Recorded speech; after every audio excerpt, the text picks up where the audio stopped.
Ganap TV. Yeah. Well, no, Mhm. thank you for having me. It's an honor to be a part of your program. Thanks. Yeah. Yeah. And kindly greet our viewers, Michael. Hi, Ganap TV viewers. I'm Michael Manese. I'm based here in New York City, and I'm just excited to be on.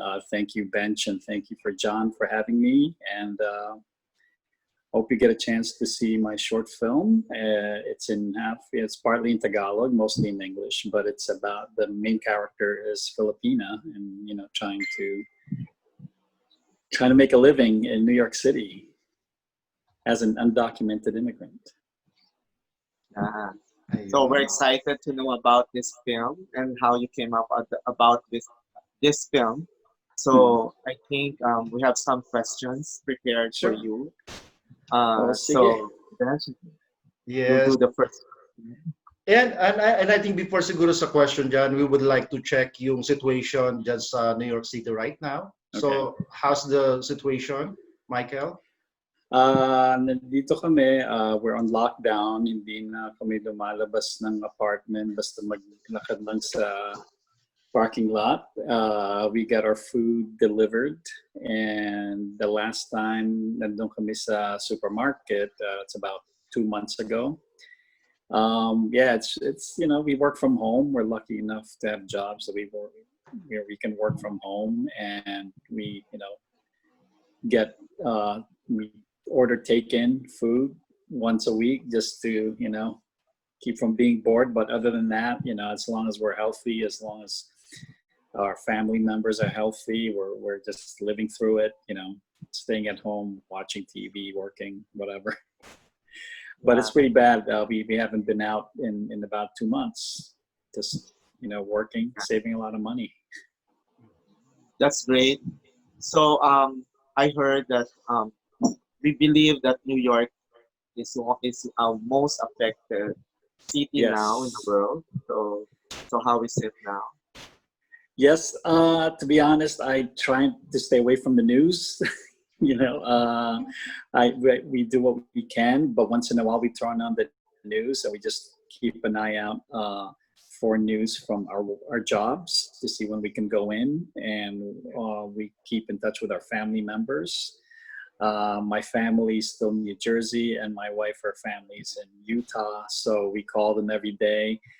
News, if you watch it 24/7, it's just going to be so depressing. You're just going to want to kill yourself because it seems so hopeless. But once in a while I check in, and still not safe out, and that's all we care about for now is can we go out and enjoy the city again. But I don't really get into the details of flattening the curve or how many people are being affected. It's just too much information sometimes.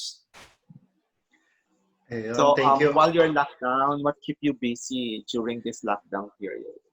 Um, we work, 9 to 5. I read a lot. I watch Netflix a lot. Sometimes I play my guitar. I catch up with friends on Zoom. I catch up with my mom, who's in the Philippines, stranded. She lives here, but she can't come back yet. Really, that's it. We haven't gone to the movies or gone to any restaurants or do the things we used to do. But for now, really, it's just all about survival, making sure we don't get it and we stay healthy. As long as Yes. we're that, it's anything else is really, it's not a big deal. Michael, this is one of the reason why we have this show because we wanted to spread positivity right now. So Yeah. that's why ayun, we put up this online show para maka-inspire ng mga tao, and of Okay. course we are very much honored na you are here now to promote Yeah. your upcoming short film. So Michael, aside from directing film, what do you Yeah. do also? I don't make films for a living. I went to film school, and I wasn't going to be a starving artist. So I started learning web design, and so that's what I do for a living. I work on computers, and in my spare time, I make movies. I play in a band um, and travel. You know, like I was telling Bench before, I love going to the Philippines. I've been there like the last 3 times. You know, visited the Big Islands, Palawan, Mindoro, and Boracay, and really just we live in a small apartment in New York City, and we put up with it because we love hanging out in the city. So before the lockdown, we went out a lot. Just go to restaurants and plays and Broadway shows and movies. And Okay, no, I read a lot too. Yeah. so let's talk about the film. It's called The Pleasure of Being Served. The pleasure of being served. Served. Yeah. Served.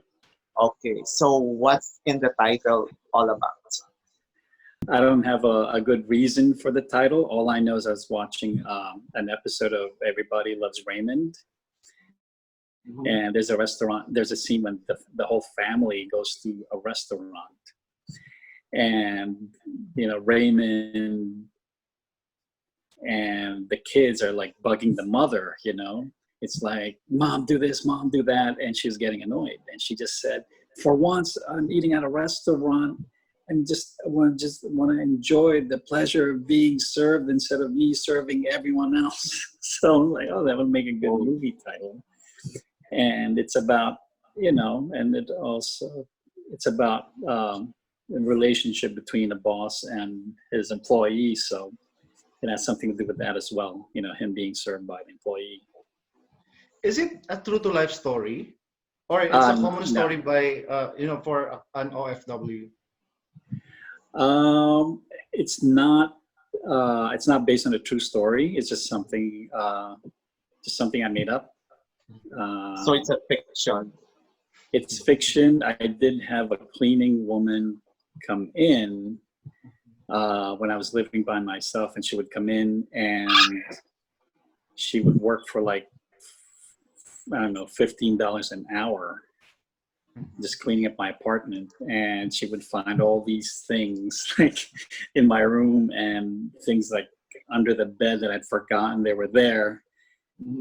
And then she would just take them all and put them on my table. I forgot that I put them there, and some of them were pretty embarrassing, like books and magazines and stuff. And then I would look at her, and she has no judgment.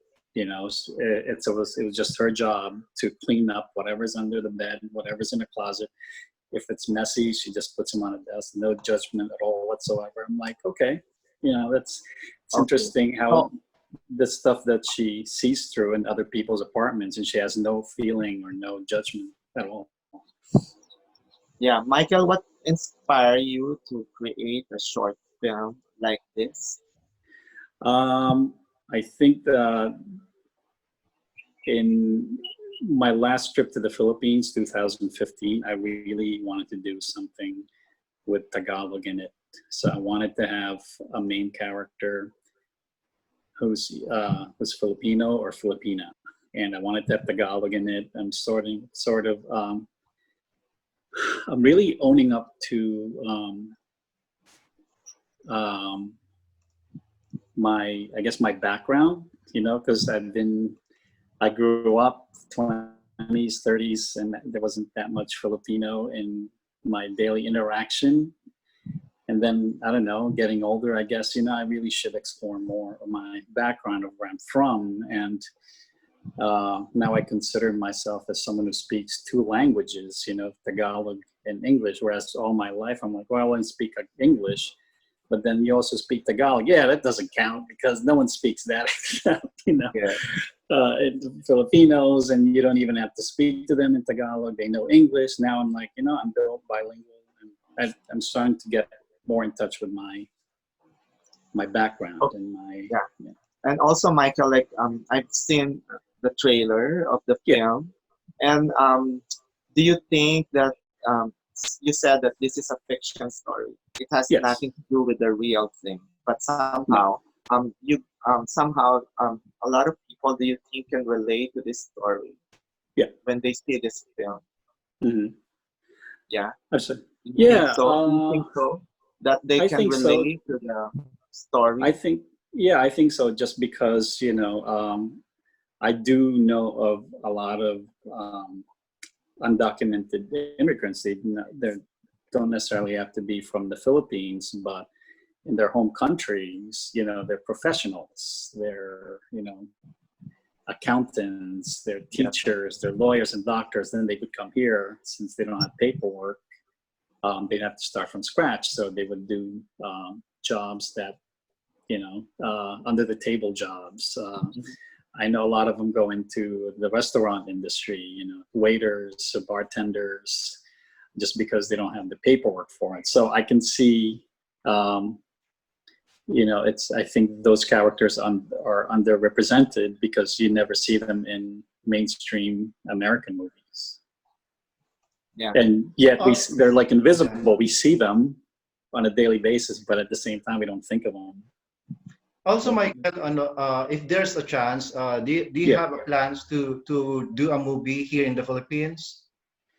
Yeah, I would love to. Yeah. So we can be your actor. So that we can join your film. Of course. Hey, it's probably a lot easier now, because a lot of people are making movies with their iPhones now, and you don't need like a big budget. And yeah, you never know. Yeah, John, because we heard this short film has been screened in different film festival. Yeah. Right, And Michael? It won a lot of international awards. Yeah. Wow. We've been It's a great honor to the Filipino, to the Philippines. Yeah, well, I'm really proud of it. We made the 40th Asian American International Film Festival here in Manhattan. So it's the first time I've ever had my artworks, screened in a museum. We played at the Asia Society Museum, then we played at Flushing Town Hall. We played at the Consulate because they have a summer screening series, and now I'm gonna be on Ganap TV. It's great. I got all these prestigious venues. So, and we are seen all over the world. Yeah, that's why I'm excited. No, thank you. Thank you so much for. It's been great. Anyway, another thing is like since this short film had won a lot of recognition internationally. So what makes this film different from other international short films? Well, it's first of all, it's I think of it as a hybrid. It's a unique story. It's as much as an American movie as it is a Filipino movie. It's very specifically Filipino American. I think I haven't seen that many movies that have that perspective, and I think the characters are.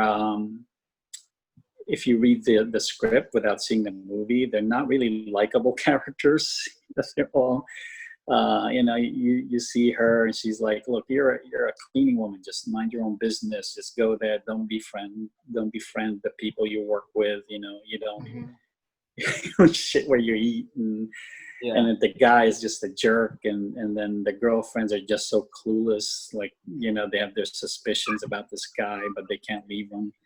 So I don't know, I think it's unique that way, that I try to make them all interesting. I try to make them all at least likable, so that even if you don't like them, at least they're interesting enough to watch through the whole movie. But overall, I think it's a unique specific Filipino American story. Okay, so it's not what kind of approach did you use technically on this film? Because when I saw the trailer, it's just I saw it like it's the cinematography. It's very clear, very I like I'm just watching as teleserye, something like that. I think that's how make it different, because some of the short films that I've seen is sometimes like It's so Dark. dark. Yeah, dark. Sometimes, Yeah. you know, it's so Mhm. how do you call that? Abstract or surreal. Yeah. Those kind of Yeah. short films that I Yeah. usually sing. And this Yeah. one is like a teleserie, Yeah. something that they will, look forward to see it again, and they Yeah. look forward to have another short film that can go along with this kind of Yeah. story. Yeah. Every time, like a lot of people who've seen the movie, they always say at the end, they always say, "That's it." And like, yeah, that's it. She sold out. But then, they're like, but what happens? What happens to Does she Next. get her son back, or Mm-hmm. does the guy? And I'm like, I don't know. It always feels like it's a start of a mini series. Like this is the Mm-hmm. pilot Yeah. episode, and then the Mm-hmm. next episode maybe she'll meet her kid.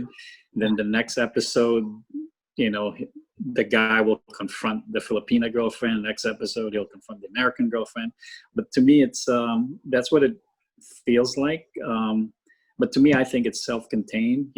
She goes in. She's supposed to just keep her eyes on the prize. Just do your job. Just don't worry about the girlfriends. Don't worry about just keep the guy happy so you'll get paid more because you're there to work. You're there to get money to get your kid back. So you Yeah. are planning to have a series like the part two? I'm Sequel. not necessarily a Sequel. sequel. No, I've written a full length version of it. Version. Mm. Wow, Yeah, full that's length. So it's interesting. gonna be So on the mainstream. It's Yeah, gonna be an mainstream. indie film. yeah, it's gonna be Yeah. mainstream. It's gonna be an hour and a half, and we see her background story and all Yeah. that. Mm-mm.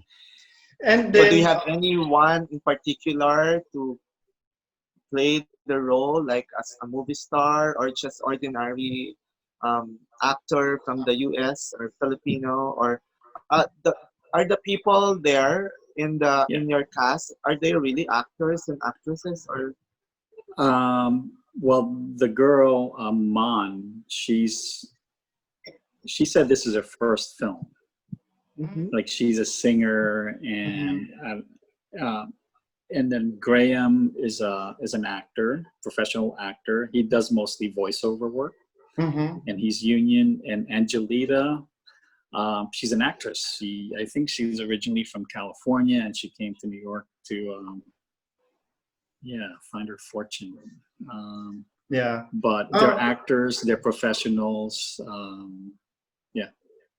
so do you yeah. plan to get movie actors from the Philippines to play for the mainstream? Well,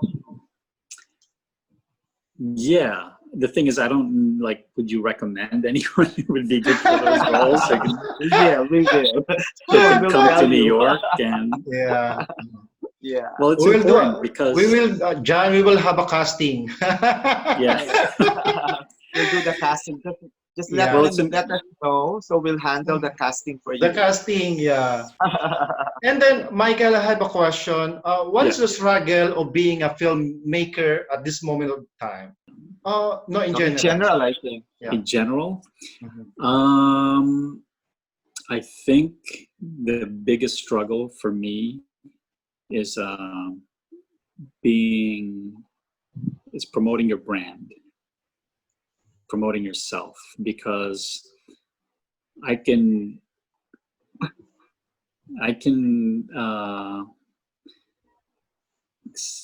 confidently say if someone were to give me like $100,000, Mhm. I can make a movie with it. It'll be a small movie, with a small crew. Um, so it may not necessarily be money. Of course, you always need money Mhm. to make a movie, but I think the biggest thing really is the hype around yourself.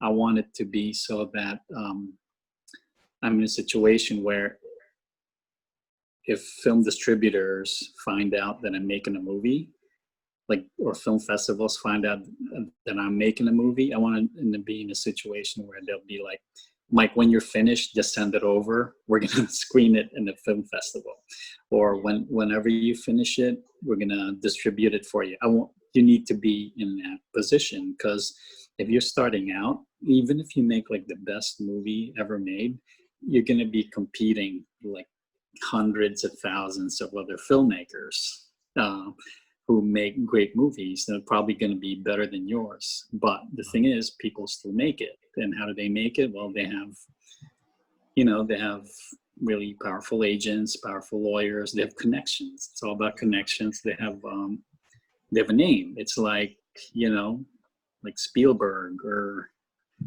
Scorsese. They're coming up with a movie. You already know what you want to see it. Like if you're a big a Marvel, universe fan, if there's a new Avengers movie coming out, you're gonna see it no matter what. Like even if it sucks, even if before they even make it, you're gonna put it on your calendar, like make time to see this movie. So I think filmmakers have to be in that situation where their work is known already, that they're a known name, so that I think doors will open easier for you. Yeah, I've been in situations where like 3 film festivals, they like my movies. This is my 3rd movie. They like my first movie so much. They're like, Mike, anytime you have a movie, just send it over. We're going to screen it. Mm-hmm. So I'm working on that. I'm working on hype, working on making a name for yourself, so that whenever you do come up with artwork, they already know how to market you. They already recognize the name. That's the artist thing, I think, because like I said, it's people are making movies now on their iPhones. So you're gonna be, if you're a filmmaker, you're gonna be competing with a lot of people. You need to be able to stick out. Yeah. So when it comes to technology, it's easier now to create a movie, right? Yeah. Yeah. Mm-hmm. Yep. Even in iPhones. the cell phone, you can create a movie, Yeah. right? So you iPhone. do your film. You're the one who does the script writing. You Yeah. does everything. Yeah. So that lessen your budget. Yeah. Yeah. How Definitely. about So the editing? like How about the editing? Yeah, I do everything. Oh, yeah, wow. because Yeah. yeah, he's the And one who does now, Mm-hmm. he's the web developer, I think, right? yeah, You're a web Yeah. designer, yeah, so So you you can are do all a in lot of one. manipulate the whole film by one man yours. The band. whole And now production. Mm-mm. now I'm doing all the promoting, because Mm-hmm. this needs to go out and be seen, and so I'm Mm-hmm. trying to get as much publicity as I can, Yeah. Yeah. so that maybe the next time I make a movie, you guys will see, oh, we know Michael Manese, let's bring him on, whatever the movie is, because Yes, yes. we like the last time so much. Yeah, we Uh-huh. will help you promote your Yeah, Yeah, movie. promotion. We will Uh, help you. yeah. actually, And I'll Michael, promote yours. I'll help promote your yes, if you need my help. Yeah. yes, please. And also, Mhm. for your information, Bench is also an actor. He's Okay. also he used to be part of a movie. He tell us about that, Bench. No, let's talk Yeah. about the film by Michael. So Yeah. yes, and Mhm. he also do manage a production here in the Philippines. Okay. He used to manage. Now he's doing this TV program for us. So Yeah. his content, because So now let's everyone is the online TV online world. programming. So Yeah. 2 to 3 years, I have a friend who told us, like, Mhm. John, 2 to 3 years from now, everyone will be on online TV. Yep. So we're starting the TV online programming, especially now that ABCBN was locked down, Yeah, we were just talking about that. really locked down. Yeah. Do the So anyway, I'm so curious about like Yeah. how much budget or you spend for Hmm. creating this film, this Sure. short film. Do you have Hmm. any particular budget that you Um, and I spent about $5,000 on it. okay, Mm, that's how Yeah. much in pesos? That's like 250,000. 250,000. Yeah. 50 I think that's times 5,000 times 50, right? Yeah, like Yeah, something like that. Yeah. 250,000. You know, Yeah. that's already here in the Philippines. You can already make a indie film Can you for really? that cost, and it's gonna be a long. It's gonna be a long Mm-hmm. movie Hmm. already. It's Yeah. supposed to be Well, one and a half really, we'll have hours. to Mm-hmm. Yeah, talk. that's why you have to come back in the Philippines and create Yeah. a film and spend that much. And you can Yeah. already Yeah. have actors and actresses who is good. Mhm. So we can recommend to you Mon Confiado, Lance Raimundo. They're all our Yeah. friends. And you Okay. know, Uh-huh. they're all good actors, really good Hmm. actors. Mhm. And Hmm. multi-awarded. Mon Confiado Oh, is an good. international actor. I hope I can afford them. Yes. No, you can. You can just easily talk to them. Yeah. Well, most of the budget went to the actors because they Actually, were Actually, paid mhm. actually, most. yeah. Yeah, if you look at the movie, there's not much, special effects or Mhm. locations or costumes. Yeah. Most But of the here, money. Yeah. the 250,000, you can already have everything like Mhm. locations, like Mhm. Yeah. if you spend 1 million, that's already a mainstream film Mainstream, yeah, mainstream movie. Mhm. Mhm. Yeah. because you can easily just talk to a lot of actors in the Philippines Yeah. because they're Exactly. very nice and they're willing to because a lot of actors in the Philippines has been recognized just like Coco Martin. He Mhm. started in the In the film. Now he's film, Mhm. so famous and one of the richest actor in the in the Philippines. Mhm. Philippines. So he started in the film. That's why Oh, good. most of the actors now they really wanted to start in the indie film because indie film is somehow an experimental film. Yeah. Remember the time that we have Marcos time? Remember that experimental cinema of the Philippines, which Jaime Marcos did? Do you still remember that, Michael? No, no. No. I remember the president. No, I remember the president. Mark. I Yes, yes. remember But Marcos. Yeah. during the time, Amy Marcos handled the experimental cinema of the Philippines, which Mhm. she explored all this experimental film, which actually now categorized as indie film. Oh, Okay, okay. so Mm. experimental film, and they're all making doing well. Okay, Mhm. internationally. So now Mhm. they revive that experimental film this Mhm. generation this time, but it's already they're doing it long time ago already during the Mhm. Marcos regime. Well, Okay. I know there are a couple of local Filipino filmmakers that are doing well in the festivals, like Love Yes, Diaz. He Yeah. won yes, like Wow. the gold. brilliant. Love Diaz and the girl who made the documentary Motherland. Did you see that? Yes, Mhm. Motherland about the hospital. Anyway, Mhm. it was on Amazon for a while. Mhm. okay. It's a And then there's documentary. Brillante Mendoza as well. He's Yeah. doing well. Yeah. Hmm. Yeah. So, but I So if I also, have it, I have a story, Michael. If I have a yeah. story in mind, so we can do also a brainstorming how you can work this out. Because actually, I Yeah. have so many ideas about it. Because I'm a communication graduate from Yeah. FEU, Hmm. so Yeah. I did some script writing also during my time.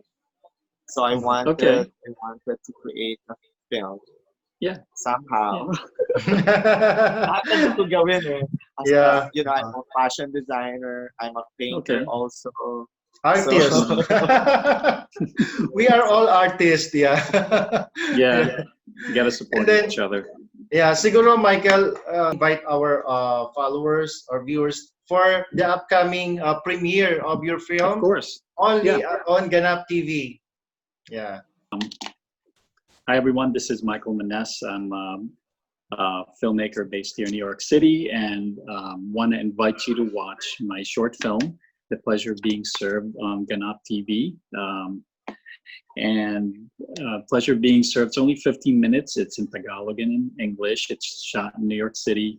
And it's about a undocumented Filipina immigrant who's trying to, make a living in New York City as a housekeeper without having her morals compromised. And it's, we're doing really well. We've made 20 film festivals so far, and I'm really excited that it's now going to be on Ganap TV, and I want to thank Bench and John for presenting it. And yeah, stay tuned. It'll be a lot of fun.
Sa Ganap TV, kayo! Thank you!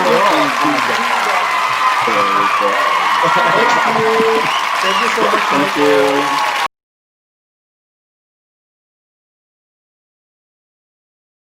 Catch 'em all.